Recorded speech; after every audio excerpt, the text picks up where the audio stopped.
Jumroh Aqobah, lempar jumroh pertama di Jamarot, cerita haji 2024 part 59. Setelah tiba di Mina pada tanggal 10 Zulhijjah, jamaah haji akan melaksanakan lempar jumroh Aqobah sebanyak 7 kali atau 7 batu, teman-teman. Dan jumroh Aqobah adalah jumroh terbesar yang kita lontarkan, melambangkan godaan terbesar yang bisa dialami oleh manusia. Setiap jamaah haji melempar 7 kerikil ke jumroh ini sebagai simbol perlawanan terhadap godaan setan yang paling berat. Melalui ritual ini, jamaah menegaskan kembali keimanan mereka dan memperkuat tekad untuk menjauhi segala bentuk dosa yang besar.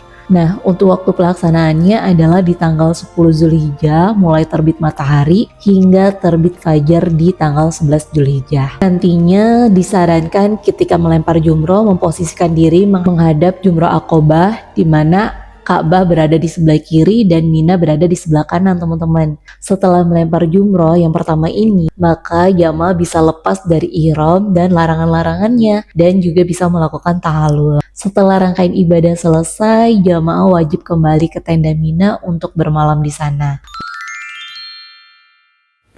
Lontar jumroh, simbol perlawanan terhadap setan dan iblis. Ada kisah apa di baliknya? Cerita haji 2024 part 60. Lontar jumroh adalah salah satu dari rangkaian ibadah haji, teman-teman. Lontar jumroh digambarkan sebagai simbol ketaatan kepada Allah dan juga simbol perlawanan terhadap godaan setan atau iblis. Ternyata ibadah mulia ini dilatar belakangi oleh kisah Abul Anbiya, yakni Nabi Ibrahim alaihissalam loh, teman-teman. Lebih tepatnya adalah peristiwa sebelum disembelihnya putra beliau, yakni Nabi Ismail alaihissalam.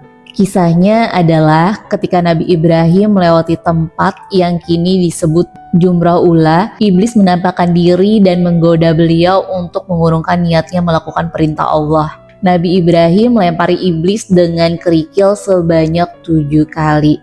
Setelah gagal menggoda Nabi Ibrahim, iblis menemui Bunda Hajar di Jumrah Wusta, berharap dapat menggoyahkan hati seorang ibu dan membujuk Nabi Ibrahim. Namun Bunda Hajar juga melempari iblis dengan kerikil sebanyak 7 kali. Dan yang terakhir, iblis berusaha menggoda Nabi Ismail alaihissalam di Jumrah Aqobah, yaitu jumroh yang paling besar. Namun dengan keteguhan hati, Nabi Ismail pun tidak goyah. Dan Nabi Ismail, Nabi Ibrahim, dan Bunda Siti Hajar melempari iblis dengan batu kerikil sebanyak 7 kali pula.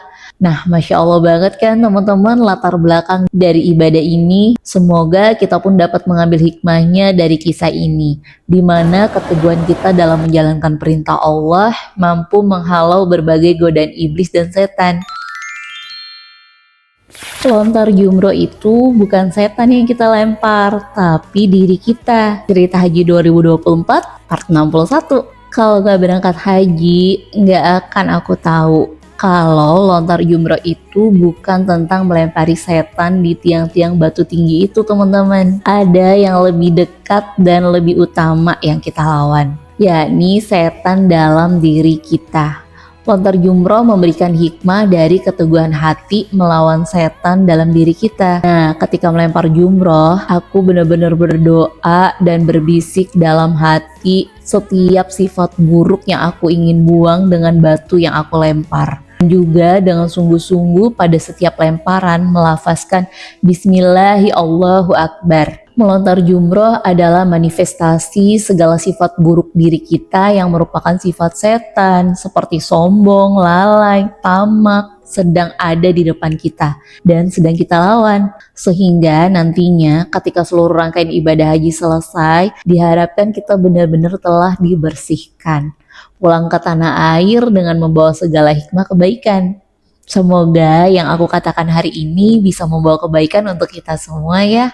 Dan semoga teman-teman disegerakan diberangkatkan ke Baitullah untuk memenuhi panggilan Allah berhaji atau umrah. Amin. Follow dan komen untuk hal-hal lain yang ingin kalian ketahui tentang ibadah haji atau umrah. Assalamualaikum.